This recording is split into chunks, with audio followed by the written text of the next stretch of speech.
Mari jemaat yang kasih Tuhan, kita tundukkan kepala, kita berdoa. Tuhan, sesungguhnya ketika kami menghayati apa yang baru saja kami simak, sebenarnya itu adalah gambaran dari tiap-tiap kami. Ketika kami di dalam hidup ini seringkali mengejar hal lain yang bukanlah Tuhan, dan yang selalu terbukti tidak pernah bisa memuaskan kehidupan kami. Maka Tuhan, tolonglah jangan lewatkan kami,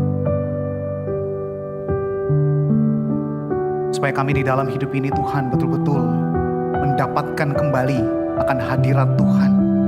Maka di dalam hidup kami yang mungkin saat ini telah tersesat, kami beroleh jalan, kami pulang kembali untuk menemukan kecukupan, kepenuhan pada tempat yang tepat.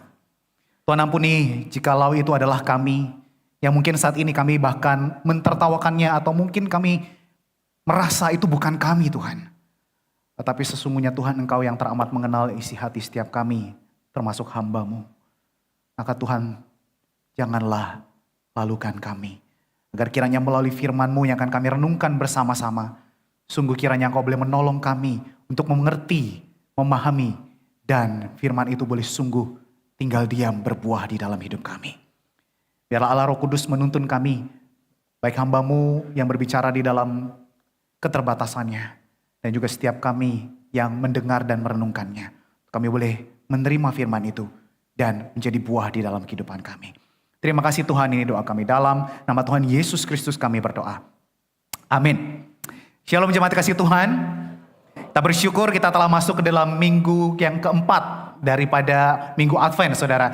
Dan tentu saja ini adalah Advent terakhir sebelum kita akan mempersiapkan diri menyambut hari malam Natal dan juga hari Natal pada tanggal 24 dan 25. Saya tidak tahu bagaimana persiapan saudara sekalian. Mungkin ini sudah menjadi Natal kesekian puluh kalinya. Tetapi marilah kita di tahun ini tidak melewatkan apa yang Tuhan hendak nyatakan dan persiapkan melalui momen-momen Advent yang sedang berjalan ini. Saudara, pada Advent yang keempat ini kita merenungkan sebuah tema, When God Seems Not Enough. Ketika Tuhan dirasa tidak cukup. Saudara, saya akan memulai dengan sebuah kisah. Pada suatu hari menjelang malam Natal, ada sebuah desa kecil di mana salju itu turun menutupi atap-atap dari rumah-rumah yang ada. Dan pada saat itu lilin gereja sudah mulai dinyalakan. Mereka sedang mempersiapkan hari yang mereka nanti-nantikan. Seluruh desa menantikan satu ibadah yang selalu menjadi sumber sukacita mereka. Khususnya oleh karena satu tahun yang berat. Ada kemiskinan. Ada cuaca dingin yang begitu menusuk. Dan juga ketidakpastian masa depan yang menghantui mereka. Saudara, saat itu ada seorang pastor yang kemudian hendak memainkan organ di dalam gereja itu. Namun ia mendapati bahwa satu-satunya organ di gereja yang mereka miliki itu ternyata tidak berbunyi. Pipa-pipanya mulai membeku. Lalu kayunya ketika dia cek, saudara, sudah mulai lapuk, rusak oleh karena banjir. Saudara, setiap kali dia mendekati dan dia mencoba kembali, yang ada hanyalah keheningan. Saudara, satu-satunya malam dalam satu tahun di mana semua orang menantikan musik, menantikan penghiburan, yang terdengar hanyalah kesunyian malam yang dingin itu. Saudara, pastor itu duduk terdiam. Di benaknya terbayang wajah para ayah yang telah kehilangan pekerjaan. Dia terbayang wajah para ibu yang menahan rasa laparnya supaya anak-anaknya bisa makan. Nah, sekarang satu-satunya suara yang bisa membangkitkan sukacita mereka ternyata hilang. Nah, saudara, keheningan itu terasa seperti sebuah kekosongan. Ada sesuatu yang kurang. Ada sesuatu yang dirasakan tidak cukup dalam menyambut momen Natal itu. Nah, saudaraku, ini hanyalah kisah yang menunjukkan realita kehidupan manusia yang selalu merasa di dalam hidupnya selalu ada yang kurang dan selalu ada yang tidak cukup. Nah, saudara, tetapi ini juga menunjukkan satu realitas hati dari manusia yang ternyata diam-diam juga merasa tidak cukup akan Tuhan. Nah, saudara, saya setidaknya menemukan ada dua jenis dari orang yang merasa demikian. Yang pertama saudara, dia merasa God seems not enough. So I want to be God. Aku merasa Tuhan itu gak cukup. Maka aku harus menjadi Tuhan. Nah, saudara ingat satu peristiwa di balik kejatuhan Adam dan Hawa akan dosa. Saudara di sana tersembunyi. Ada satu perasaan bahwa Tuhan gak cukup. Aku juga mau menentukan, aku berhak menentukan sendiri apa yang baik dan apa yang jahat. Oh Tuhan gak cukup. Maka aku harus menjadi Tuhan. Nah, saudaraku, pada hari-hari ini kita menemukan dorongan yang sama. Itu ada pada orang-orang yang seringkali melupakan Tuhan. Lupa untuk berdoa. Lupa untuk membaca firman Tuhan. Lupa untuk melibatkan Tuhan. Nah, saudara, kita harus berhati-hati. Sebab biasanya kita melupakan apa yang bukan menjadi prioritas kita. Saudara, ketika Tuhan sudah tidak lagi menjadi prioritas di dalam hidup kita, jangan-jangan kitalah yang sudah menjadi Tuhan atas diri kita sendiri. Saudara, kita juga menemukan dorongan yang sama ada pada orang yang selalu ingin memegang kendali atas segalanya. Nah, saudara, ketika sesuatu seperti ada yang keluar dari genggamannya, ada sesuatu yang tidak sesuai dengan standarnya, ada sesuatu yang tidak berjalan seperti apa yang diinginkannya. Nah, saudara, di sanalah dia mulai mengambil peran Tuhan. Di mana pertimbangan yang diambil bukan lagi tentang apa yang menjadi kehendak Tuhan, tetapi apa yang saya inginkan. Oh saudara, di sana Tuhan masih diajak berbicara, tetapi Tuhan tidak lagi memerintah. Di sana dia masih mendengar suara Tuhan, tetapi suara Tuhan bukan yang menentukan. Secara tanpa sadar, Tuhan sudah bergeser dari penguasa atas hidupnya menjadi seorang konsultan, menjadi seorang penasehat. Sedangkan akulah yang tetap memegang kendali dan mengambil keputusan dalam hidup ini. Saudara, kita hidup di era kalau kita jalan kemana-mana biasanya menggunakan aplikasi peta ya atau Google Maps ya. Saudara menggunakannya? Nah, saudara, kita ketika menggunakan Google Maps, kita masukkan tujuan. Itu sama seperti ketika kita sedang bertanya kepada Tuhan. Ketika kita masukkan tujuan itu lalu Tuhan akan kita minta tuntunannya. Tuhan, aku minta tolong tuntun aku ke sini. Nah, tapi masalahnya saudara, begitu Tuhan kasih rute yang ternyata jauh lebih lama, biasanya kita bilang apa? Ya kok lewat sini sih, aku udah tahu harusnya lewat sini ini lebih cepat. Ah Tuhan, aku tahu, gak usah lewat sini, aku tahu nih ada jalan kecil, aku tahu jalan pintas dan lain sebagainya. Bahkan saudara ketika dibilang turn left, in 10 meters, turn left gitu ya. Ah jangan lewat sini lah, kita selalu pilih jalan yang lain. Bahkan ketika suaranya makin dekat dikecilin suaranya. Nah saudara, kita mungkin masih tetap memakai maps itu, tetapi volumenya kita kecilin. Seperti Tuhan yang mungkin masih ada di layar kita, tetapi tetap kita yang nyetir dan ambil kendali jalan yang kita pilih. Nah saudara, anehnya setelah kita nyasar, kita bertanya, Tuhan, kok gini sih jalannya? Padahal yang milih jalannya siapa? Diri sendiri. Nah saudara, inilah ironisnya, bahwa orang-orang yang berusaha menjadi Tuhan pada akhirnya akan bertanya, mengapa saya tetap merasa ada yang kurang di dalam hidup ini?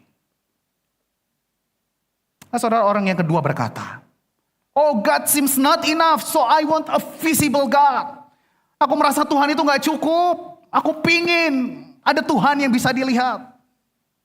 Nah, saudara ingat peristiwa bagaimana Musa naik ke Gunung Sinai.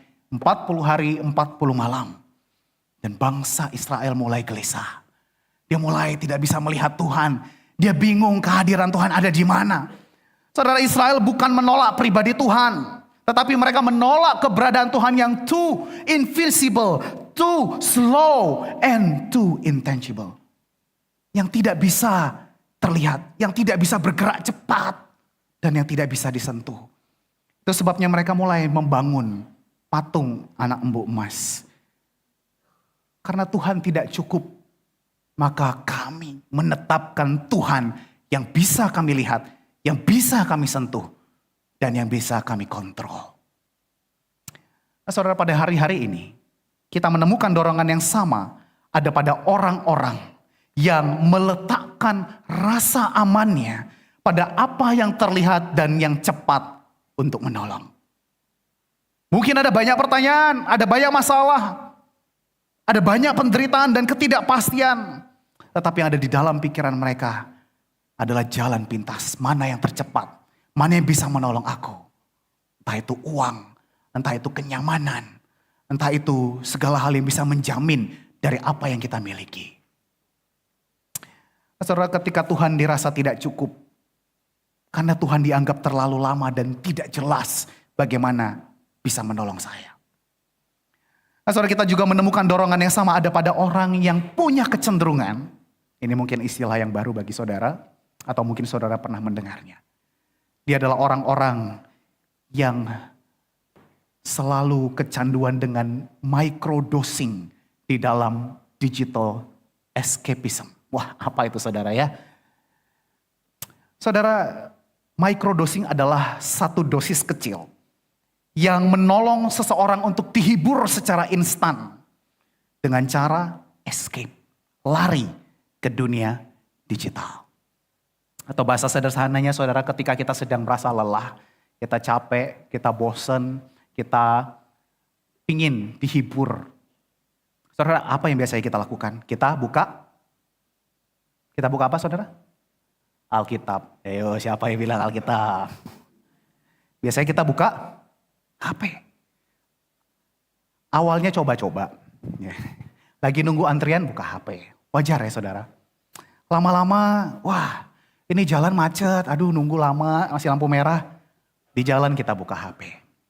Lalu lama-lama, aduh sambil makan bosen ya gak ada yang ngobrol. Kita mulai buka HP. Lalu sebelum tidur, aduh ngantuk kok gak datang-datang ya. Gitu ya. Mulai buka HP. Sampai akhirnya, aduh ibadahnya kok bosen ya. Khotbahnya kok bosen ya. Mulai, gak ada yang buka HP di sini ya. Saudara, saya tahu beberapa buka HP karena mau foto slide-nya ya, bukan foto saya. Tapi saudara, itu yang menjadi kecenderungan kita. Kita terlalu mudah sedikit-sedikit mencari penghiburan yang instan. Ada berapa banyak saudara kalau waktu microdosing itu dikumpulkan dalam satu hari, itu bisa menjadi satu momen yang banyak sekali untuk kita bisa connect dengan Tuhan. Nah, saudara, bisa jadi yang melatar belakangi kebiasaan itu adalah karena kita merasa gak cukup. Tuhan itu menghibur saya tuh gak cukup. Saya mau yang kelihatan. Saya mau yang langsung bisa menghibur saya pada saat itu juga. Nah, saudara, ironisnya pada orang-orang seperti ini pun pada akhirnya mereka akan bertanya, kenapa saya tetap merasa kurang di dalam hidup ini? Saudara, rangkaian tema Advent kita merupakan sebuah persiapan besar dari tema Natal kita, yaitu He was there and He is here. Dia sudah ada sejak dahulu kala dan dia tetap ada sampai hari ini. Maka dengan pola ini saya rindu untuk menjawab dua kegelisahan kita tadi. Saudara, yang pertama, ketika Tuhan dirasakan tidak cukup, when God seems not enough, so I want to be God. Tuhan punya jawabannya. Saya mengajak kita boleh membaca bersama-sama firman Tuhan dalam 1 Yohanes ayat yang pertama dan juga ayat yang ke-14. Mari kita baca bersama-sama di dalam kebersamaan sesuai dengan terjemahan baru yang kedua ini. 1, 2, 3. Pada mulanya sudah ada firman. Firman itu bersama dengan Allah dan firman itu adalah Allah. Firman itu telah menjadi manusia dan tinggal di antara kita. Dan kita telah melihat kemuliaannya, yaitu kemuliaan sebagai anak tunggal Bapa, penuh anugerah dan kebenaran. Saudara, itu artinya ketika manusia berkata, I want to be God. Aku ingin menjadi Tuhan. Dan Tuhan menjawab, I want to be man. Aku mau menjadi manusia. Saudara, menarik sekali oleh karena kita melihat kenapa kok Tuhan mau menjadi manusia. Saudara, kita dibawa melalui struktur Yohanes ini kembali kepada Kejadian pasal 1. Struktur Yohanes 1 adalah cerminan dari Kejadian pasal yang pertama. Di mana di sana dikatakan pada mulanya Allah menciptakan langit dan bumi. Dan hal yang menarik dalam narasi penciptaan ini adalah pada pasal tersebut ditutup dengan sebuah kalimat. bahwa Allah melihat segala yang dijadikannya sungguh sangat baik. Nah, saudara, mengapa menarik? Sebab kata baik dalam hal ini bukanlah kondisi moral di mana orang itu baik atau jahat. Sebab pada saat hari penciptaan belum ada yang jatuh dalam dosa. Semuanya baik. Maka apa arti baik itu? Arti baik di situ adalah Tuhan menciptakan sesuai dengan tujuan Allah menciptakannya. Everything fit for its purpose. Maka saudara, dengan demikian manusia ini yang dijadikan oleh Allah termasuk di dalam bagian yang diciptakan sesuai dengan tujuan Allah. Namun persoalannya, ketika manusia jatuh di dalam dosa, mereka keluar dari tujuan Allah. Itu sebabnya saudara, sejak hari itu segala keputusan manusia yang ingin menjadi Tuhan atas hidupnya selalu berujung pada satu hal yang sama. Yaitu mereka tidak pernah merasa cukup di dalam hidupnya. Maka saudara, jangan heran kalau kegelisahan itu menjadi ciri khas dari manusia berdosa. Karena sebab manusia itu diciptakan bukan untuk menjadi pusat. Manusia itu diciptakan untuk hidup di bawah pemerintahan Allah. Ketika kita mengambil posisi itu, jiwa kita sedang memikul satu beban yang memang tidak pernah dirancang untuk kita tanggung, saudaraku. Saudara pernah lihat orang tenggelam, saudara? Semoga nggak pernah ya. Tapi saudara, kalau lihat orang tenggelam, apa yang dibutuhkan? Ban, atau alat-alat pelampung dan lain sebagainya ya. Kira-kira orang yang tenggelam butuh nasihat gak? Saya ajarin ya, lagi tenggelam nih. Saya ajarin ya, tangan ke atas, kaki di kayu, ya. Kira-kira apa yang terjadi? Udah tenggelam duluan orangnya ya. Apa yang dibutuhkan oleh orang yang tenggelam? Yang dibutuhkan adalah penolong. Untuk itulah saudara, Tuhan tidak merespons kondisi manusia ini dengan memberikan good advice. Tetapi Tuhan tahu bahwa sekalipun ada advice yang baik, manusia selalu memilih hal yang salah. Karena mereka tidak tahu apa yang harus dilakukan. Maka Tuhan merespons dengan memberikan good news. Karena dia tahu apa yang tidak bisa kita lakukan dan dia sudah mengerjakannya untuk kita. Nah, saudara, inilah kabar baik itu, saudara. Bahwa Allah datang menjadi manusia supaya kita kembali kepada Tuhan dan menemukan bahwa kecukupan itu memang hanya ada di dalam Dia. Amin. Saudara, He was there. Dia sudah ada di sana. Yesus lahir sebagai manusia mencukupkan seluruh ketaatan yang tidak pernah bisa kita capai. Yesus lahir sebagai manusia untuk mencukupkan hukuman yang seharusnya kita tanggung. Yesus lahir sebagai manusia untuk mencukupkan penyertaan Allah yang menuntun kita hari demi hari. Dan saudara, dia tidak hanya he was there, tetapi dia juga he is here. Bukan lagi di dalam palungan, tetapi hadir di dalam rohnya. Menyertai manusia-manusia hari-hari ini yang telah lelah berupaya mengatur hidupnya. Yang berusaha mengejar rasa cukup itu. Dan yang memikul beban yang bukan bagiannya. Maka saudara, di tengah penantian akan kedatangan Kristus yang kedua, kita belajar bahwa kecukupan itu tidak ditemukan dengan menguasai akan masa depan. Melainkan dengan berjalan setia bersama Kristus hari demi hari. Sebab ia telah menjawab, I want to be man, so you can feel enough in me. Aku mau menjadi manusia, supaya kamu bisa merasakan kecukupan di dalam aku. Saudara, dan disitulah iman kita menjadi nyata. Bukan hanya sebuah teori, tetapi real di dalam keputusan yang kita ambil pada hari-hari ini. Maka sebagai aplikasi Tuhan, saudara dapat melakukan ini. Yang pertama, saudara, cek the control. Periksa kendalinya. Terkadang kita tidak sadar bahwa kelelahan yang kita rasakan itu bukan karena hidup terlalu berat. Tetapi terkadang karena kita ingin mengendalikan terlalu banyak hal. Maka yang bisa kita lakukan saudara, ambillah waktu untuk mengidentifikasi satu area di dalam hidup kita yang seringkali membuat kita cemas. Mulai bawa itu kepada Tuhan. Tuhan, ini aku sadar selama ini aku berusaha menjadi pribadi yang mengontrol semua ini. Hari ini aku mau serahkan kepada Tuhan. Aku bawa di dalam kejujuran. Yang kedua saudara, move God from your consultant to be your Lord. Kembalikanlah Tuhan dari yang sebelumnya kita tempatkan sebagai konsultan, kembali menjadi Tuhanmu. Saudara, seringkali kita mungkin melibatkan Tuhan di dalam hidup, tetapi hanya sejauh ketika Dia setuju dengan rencana kita. Kita berdoa, tetapi sebenarnya kita juga sudah punya keputusan terhadap apa yang kita doakan. Dan tanpa sadar Tuhan hadir sebagai penasehat, bukan lagi sebagai Tuhan yang memerintah. Maka saudara, di dalam momen ini, di dalam poin ini, di dalam satu keputusan yang penting dalam hidupmu, mulailah coba berhenti mencari pembenaran-pembenaran.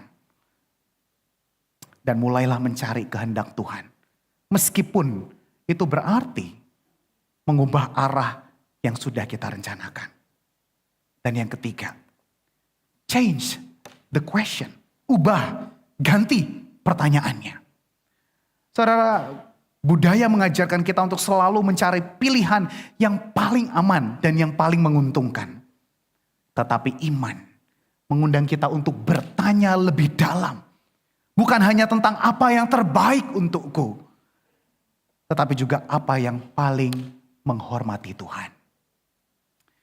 Saudara, di dalam setiap keputusan belajarlah untuk menunda sejenak dan mengalihkan fokus kita dari hasil yang ingin kita capai.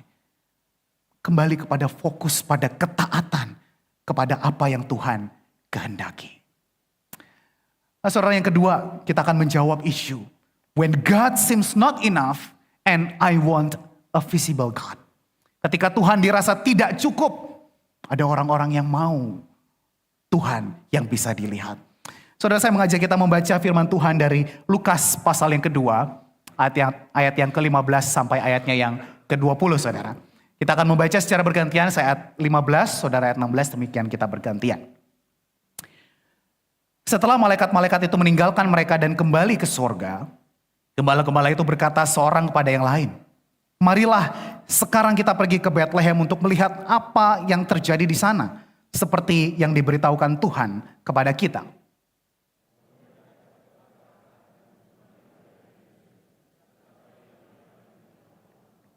Ketika mereka melihatnya, mereka memberitahukan apa yang telah dikatakan kepada mereka tentang anak itu.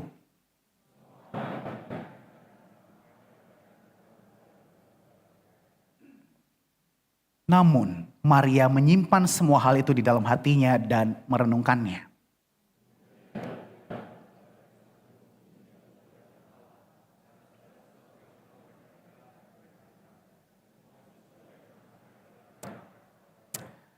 Saudaraku, melalui bacaan ini kita menemukan jawaban Tuhan.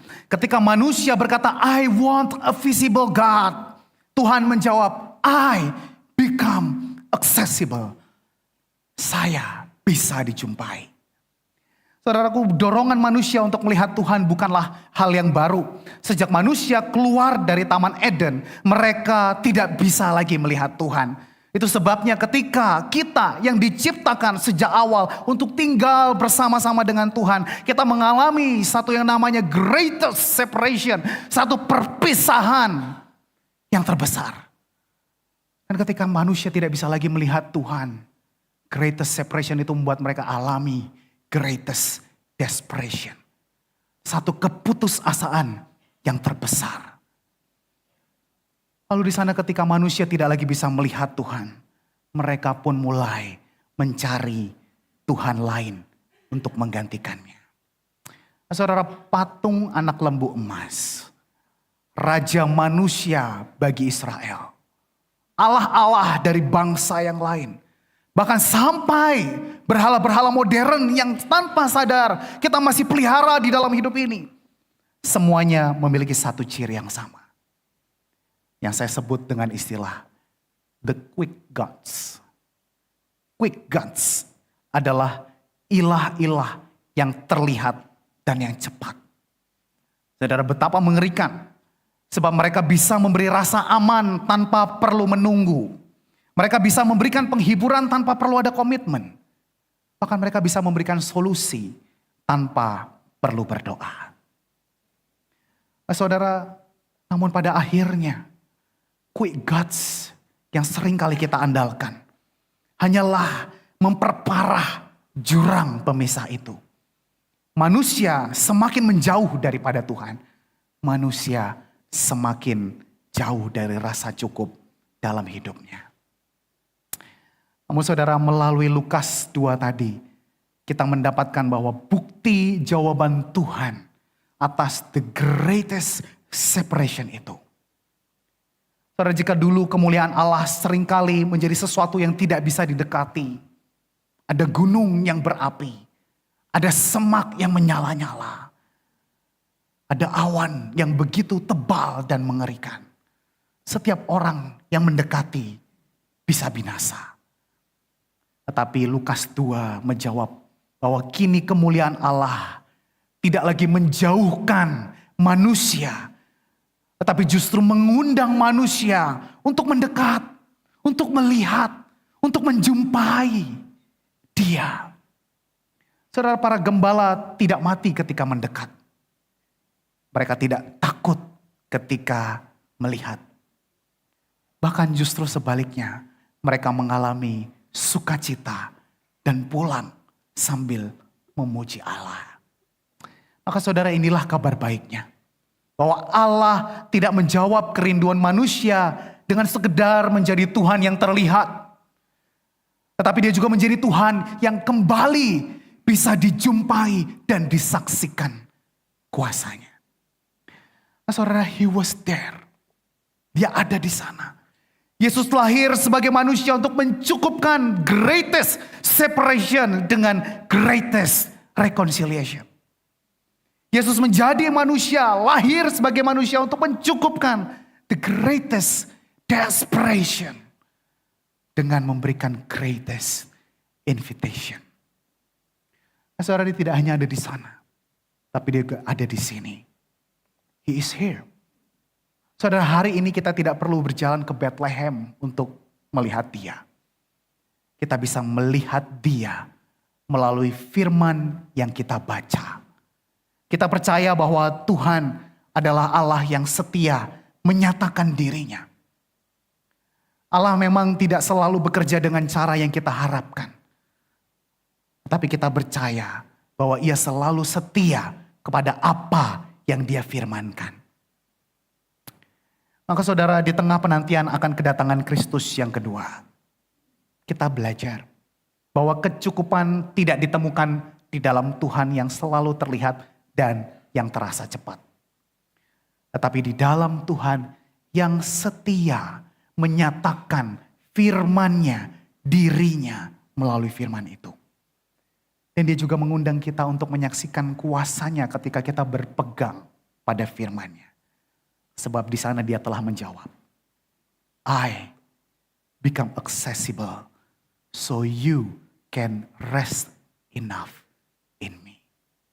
Aku bisa dijumpai supaya kamu bisa beristirahat di dalam kecukupanku.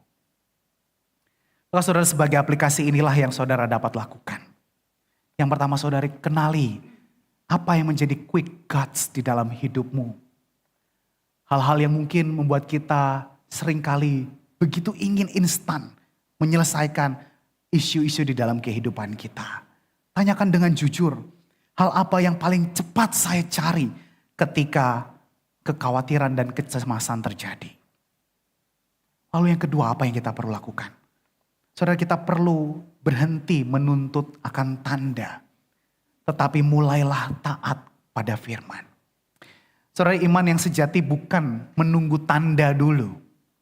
Iman yang sejati mencari firman dulu dan merespons apa yang firman telah nyatakan bagi saudara dan saya. Dan yang ketiga, jangan samakan apa yang terlihat dengan apa yang bisa dijumpai. Saudara, Tuhan memang mungkin tidak selalu bisa dilihat, tetapi dia selalu bisa dijumpai. Maka saudara, marilah saya mengajak kita mulai mengganti satu kebiasaan akan pelarian-pelarian instan kita dengan waktu untuk membaca dan merenungkan firman Tuhan. Sebab di sanalah Tuhan menyatakan dirinya kepada kita. Saudara, di akhir khotbah ini saya ingin kembali kepada cerita awal yang sempat saya sampaikan. Desa kecil yang dingin itu bernama Oberndorf. Satu desa kecil yang berada di Austria. Pada tahun 1818, cuaca ekstrim melanda Eropa dan membuat banyak orang kehilangan pengharapan. Pastor tadi bernama Joseph Moore. Dialah yang menemukan organ gereja itu rusak. Dan yang mengalami keputusasaan karena malam Natal sebentar lagi akan dimulai. Dan gak cukup kalau gak ada musik. Namun ketika ia berlutut dan berdoa, Tuhan mengingatkan dia akan sebuah puisi yang dia pernah tulis 2 tahun yang lalu. Sebuah puisi yang begitu sederhana, yang dianggap biasa saja, dan yang bahkan belum pernah dipakai. Tetapi malam itu, puisi ini terasa begitu berbeda. Sebab itu mengingatkan akan sebuah malam yang panjang dan gelap. Tanpa musik, tanpa perayaan, tanpa kemegahan. Hanya ada seorang anak. Hanya sebuah palungan. Dan hanya Allah yang sanggup menerobos keheningan. Di sebuah tempat yang sangat jauh dari kata cukup. Moore berlari menembus salju. Membawa puisi itu kepada seorang guru yang bernama Franz Gruber. Kemudian dimintanya lah untuk membuat melodi bagi puisi itu hanya dengan menggunakan gitar. Akhirnya malam Natal pun tiba. Di dalam satu situasi yang jauh dari kecukupan itu, warga desa mulai berkumpul. Tanpa ada organ yang menjadi andalannya. Hanya ada 2 suara yang bergetar. Sebuah gitar. Dan jemaat yang mengarahkan pandangan mereka kepada Kristus yang menembus keheningan. Dan di sanalah untuk pertama kalinya dunia mendengar. Stille Nacht, heilige Nacht, alles schläft, einsam wacht, nur das alte Hoch, heilige Paar, holder Knabe im lockigen Haar. Schlaf in himmlischer Ruhe. Schlaf in himmlischer Ruhe. Malam kudus, malam sunyi senyap. Kristus hadir di tengah mereka. Di Oberndorf, malam itu tidak menjadi cukup oleh karena akhirnya ada musik yang sempurna. Malam itu menjadi cukup karena Kristus tetap hadir di tengah keterbatasannya. Dan itulah pesan Advent bagi kita. Ketika hidupmu terasa tidak cukup, ketika doa terasa hening, ketika rencanamu tidak berjalan seperti yang diharapkan, Kristus tidak pernah pergi. Ia sudah ada di malam Bethlehem itu. Dan ia sudah ada di malam Oberndorf itu. Dan ia juga hadir di malam-malam yang panjang yang saudara dan saya alami. He was there. He is here. And he is enough. Amin. Mari kita berdoa.